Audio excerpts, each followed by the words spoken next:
दादासाहेब आज पूर्व कुठे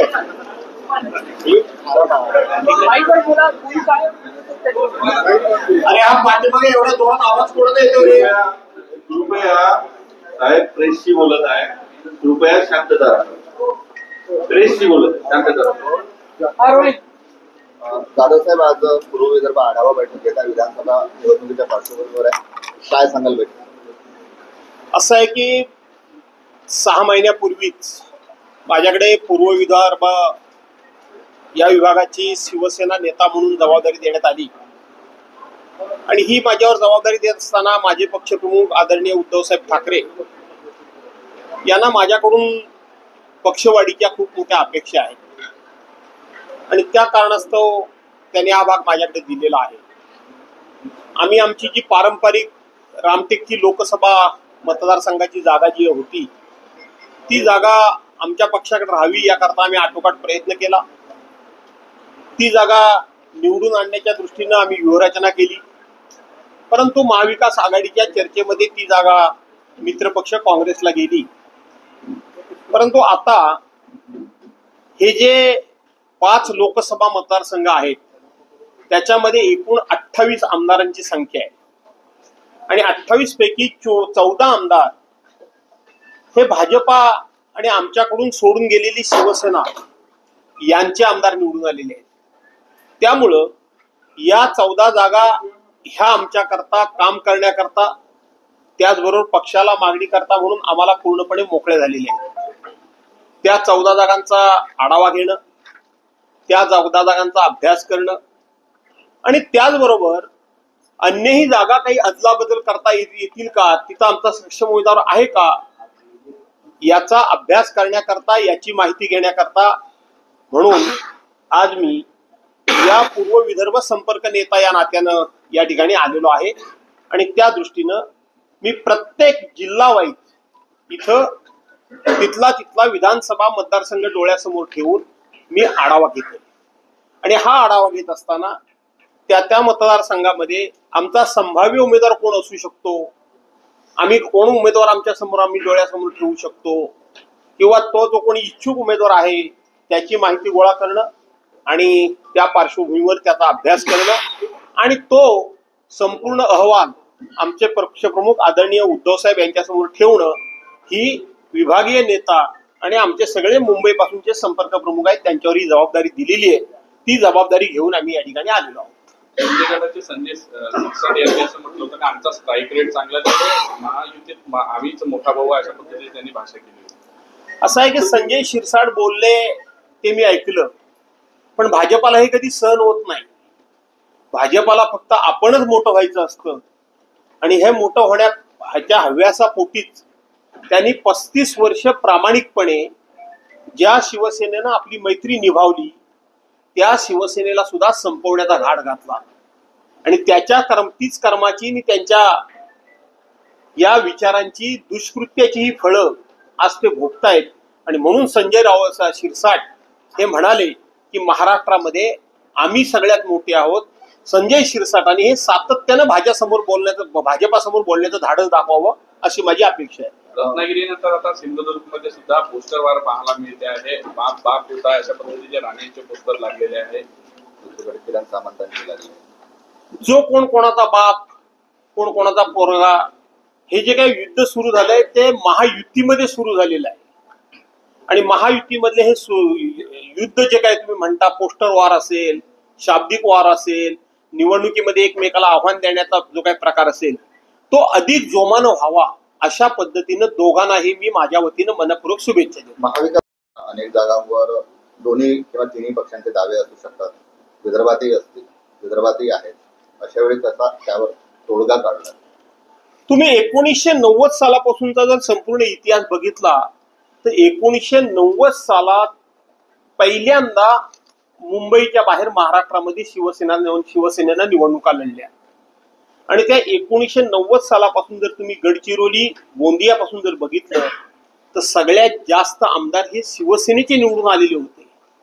भारतीय जनता पार्टीचे आलेले नव्हते, शिवसेनेचे आलेले होते. परंतु हळूहळू भारतीय जनता पार्टीनं मैत्रीच्या नावाखाली आमचा एक एक निवडून आलेला तिथला आमदार आमचा उमेदवार पाडण्याचं काम केलं आणि आमच्या पक्षासमोर असं चित्र उभं केलं की इथं तुमचा उमेदवार पडतोय, आम्ही आमचा उमेदवार उभा करून आमचं नशीब आजमावतो. आणि शिवसैनिक हे नेहमी इथून राजकारण करतात, इथून करत नाही. बस आपल्या विरोधकाला हरवायचं आहे. भाजप आपला घात करतोय हे आमच्या शिवसैनिकांच्या लक्षातच आलं नाही आणि त्याच्यात भाजपा वाढला. परंतु जर मूळ तुम्ही बघितलं असाल तर विदर्भामध्ये शिवसेनेला जनाधार आहे. आज तुम्ही बाहेर फक्त नजर मारली असाल तर केवढा मोठा उत्साह, केवढी मोठी गर्दी आणि उपस्थित शिवसैनिकांची आणि पदाधिकाऱ्यांची संख्या बघितल्यानंतर मी आज सांगतो, शिवसेना पूर्वीचं वैभव पूर्व विदर्भामध्ये मिळते. परिजात फुलला माझ्या दारी आणि फुलं पडते शेजारी, असं काल उद्धव ठाकरे म्हटले. कुठेतरी मोठा भाऊ आम्ही असल्याचं त्यांच्या भावना होत्या, त्यातूनच ते बोलले. असं आहे की यावेळेला तुम्ही बघितलं असाल की महाराष्ट्रामधल्या 48 लोकसभा मतदारसंघामध्ये उद्धव साहेबांनी सभा घेतल्या. माझा उमेदवार कोण, त्याचा उमेदवार कोण याचा असा भेदभाव केला नाही. तर ज्या भारतीय जनता पार्टीनं उद्धव साहेबांचा एवढा मोठा घोर अपमान केला, एवढा मोठा विश्वासघात केला, मैत्रीमध्ये दगलबाजी केली, त्यांना धडा शिकवायचा म्हणजे शिकवायचा हा एक जबरदस्त अशा पद्धतीचा विचार घेऊन उद्धव साहेब बाहेर पडले आणि त्यांनी भाजपाला धडा शिकवला. उद्धव साहेबांनी इथं माझा उमेदवार की तिथं माझा उमेदवार हे बघितलं नाही, तर 48चे 48 उमेदवार माझे आहेत या न्यायानं ते लढले.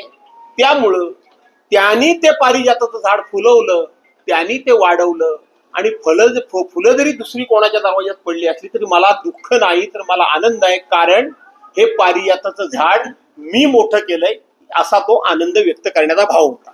फडणवीस आणि त्यांचे काही लोक दंगल घडवणार होतं अशा प्रकारचा आरोप प्रणिती शिंदेनी केला. प्रणित आमदार आणि आता विद्यमान खासदार प्रणितीताई शिंदे यांनी फडणवीसांच्यावर केलेला आरोप हा मी बघितला, मी ऐकला. पण तुम्हाला याच्यापूर्वीच सांगतो की 2 वर्षापूर्वीच मी हे भाकीत केलं होतं की पुढच्या निवडणुकीमध्ये ही भारतीय जनता पार्टी हिंदू मुस्लिम दंगली घडवू शकते आणि म्हणून मुस्लिम समाजातल्या तरुणांनी डोकी शांत ठेवा, डोकी भडकू देऊ नका. आपण हा भारतीय जनता पार्टीचा डाव असू शकतो, त्याला बळी पडू नका.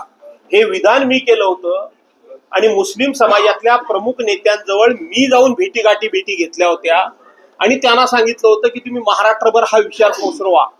त्याच्यामधल्या काही लोकांनी हा महाराष्ट्रभर विचार पोचवला आणि या बदल्यात माझ्या विरोधात भारतीय जनता पार्टीच्या लोकांनी रत्नागिरी जिल्ह्यामध्ये गुहागरमध्ये यापूर्वीच तक्रार दाखल केली होती. हा विषय मी अगोदरच बोलून दाखवला होता. महाविकास आघाडीला मतदान करणे म्हणजे मोदीच्या योजना बंद पाडणे असं चंद्रशेखर बावनकुळे म्हणाले. म्हणजे नेमकं काय म्हणायचं? चंद्रशेखर बावनकुळेंना मोदींच्या योजना तरी काय आहेत त्या माहिती आहेत का हो? चंद्रशेखर बावनकुळेंनी मोदींच्या योजना काय त्या कधी सांगितल्यात काय? मोदींच्या योजना म्हणजे कुठल्या? तर लोकांना आम्ही 15-15 लाख रुपये देऊ, काला धन आणू, दिले का? आम्ही बंद पाडली का ती योजना?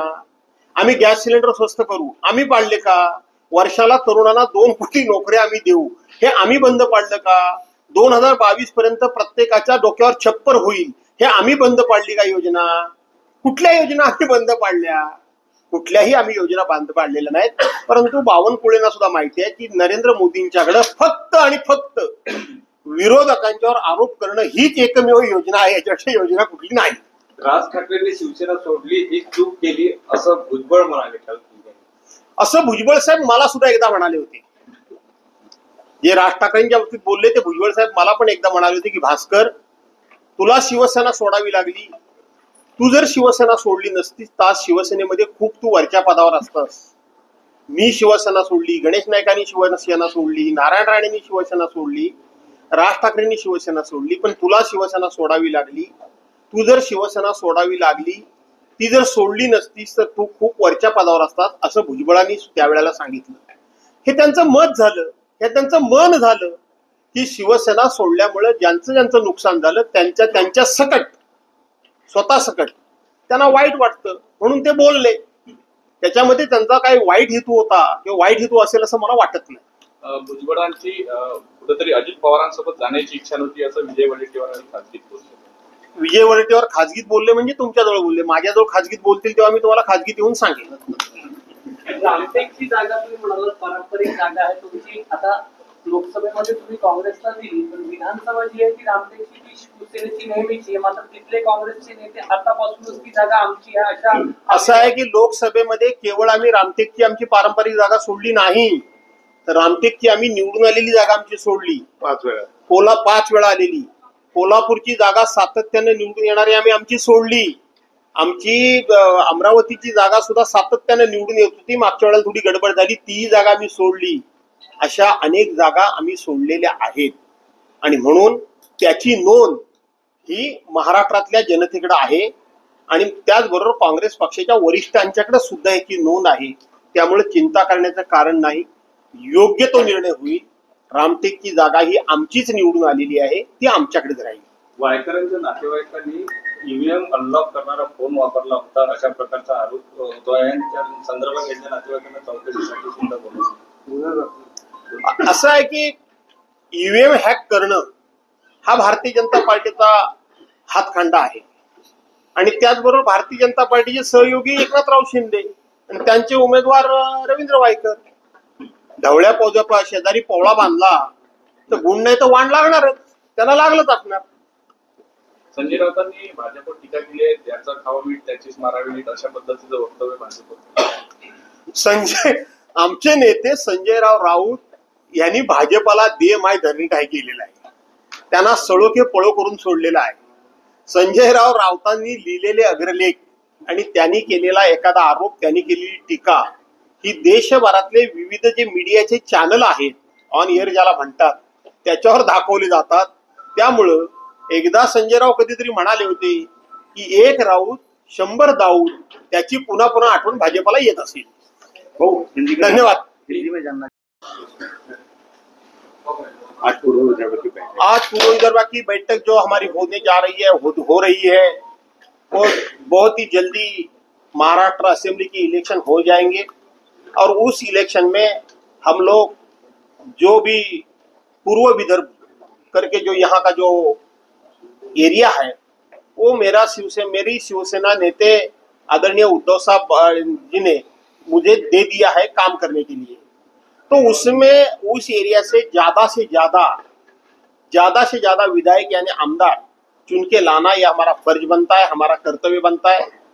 उसी कर्तव्य को निभाने के लिए हमने हमारे एरिया के पांचों जो जिला होते हैं, डिस्ट्रिक्ट है, वहाँ के हमारे पदाधिकारी बुलाए हैं, ऑफिस बेरर बुलाए हैं. उनके साथ हम ज्यादा से ज्यादा चर्चा करेंगे और कौन सी जगह हम लड़ सकते हैं, जीत सकते हैं, इसका एक अच्छा खासा रिपोर्ट बना के हम हमारे पक्ष प्रमुख आदरणीय उद्धव साहब ठाकरे जी को सौंपने वाले हैं. महाविकास आघाड़ी की तरफ से हमेशा बोला जाता था कि शिंदेगढ़ से बहुत बड़ा जो एमएलए का जो लोग है वो आने वाले हैं, पर अभी शिंदेगढ़ की तरफ से बोला गया है कि उद्धव ठाकरेगढ़ में जाना कौन चाहता है, क्या कहें? मुझे मालूम नहीं, लेकिन मेरे पक्ष प्रमुख कल उद्धव साहब ठाकरे जी ने और आदरणीय शरद चंद्र जी पवार साहब ने खुले तौर पे आपके मीडिया के सामने अनाउंसमेंट किया है कि जो हमें धोखा देके भारतीय जनता पार्टी के साथ में जो गए हैं लोग, उनको हम वापस नहीं लेंगे, उनको हम हराएंगे ऐसा, और वो हराने की काम करने के लिए हम लोग यहाँ आए हैं. जाधव साहेब, एक शेवटचा प्रश्न, हा स्वबळावर लढण्याचा प्रयत्न आहे असं समजायचं का? आमचा माझ्या पक्षप्रमुखांनी कालच जाहीर केलंय की आम्ही महाविकास आघाडीतर्फेच लढणार. त्यामुळं स्वबळावर लढण्याचा प्रश्नच उद्भवत नाही. परंतु प्रत्येकाला आपापला पक्ष वाढवायचा अधिकार आहे आणि आमच्यासारख्या नेत्यांचं ते काम आहे. आपल्या पक्षप्रमुखाचे हात बळकट करण्याकरता म्हणून लोकशाही मार्गानं महाविकास आघाडीमध्येच राहून महाविकास आघाडीतर्फे जास्तीत जास्त जागा लढवणं हे आमच्यासारख्या नेत्यांचं कौशल्य आहे आणि ती आमची जबाबदारी आहे. ती पार पाडण्याकरता मी आलोय. नागपूर जिल्ह्यात शहर आणि ग्रामीण म्हणून किती जागांवर आपली तयारी असणार आहे किंवा आजच्या आढाव्यातून त्यात मी नागपूर शहरामध्ये 3 जागा मागणार आहे आणि नागपूर ग्रामीण मध्ये 4 जागा मागणार आहे. त्यात आता मी शहराची बैठक घेतली. आम्ही पूर्व नागपूर, दक्षिण नागपूर आणि मध्य नागपूर या 3 जागा आम्ही मागणार आहोत. ग्रामीणची आता बैठक होईल, त्याच्यामध्ये ठरवलं जाईल. हिंगण्याबाबत विचार होईल. हिंगणाबाबत होईल. होईल, रामटेक बाबत होईल, काटोलच्या बाबतीत होईल, दुसरा तो कामठी बाबतीत, काटोलच्या बाबतीत नाही, परंतु कामठी बाबतीत, काटोलच्या बाबतीत नाही, कामठी बाबत होईल, उमरेड बाबत होईल, का नाही होऊ शकणार? 6 पैकी एकाच जागेवर फक्त काँग्रेस निवडून आलेली आहे, 2 जागेवर. बाकीच्या ठिकाणी आम्ही क्लेम करू.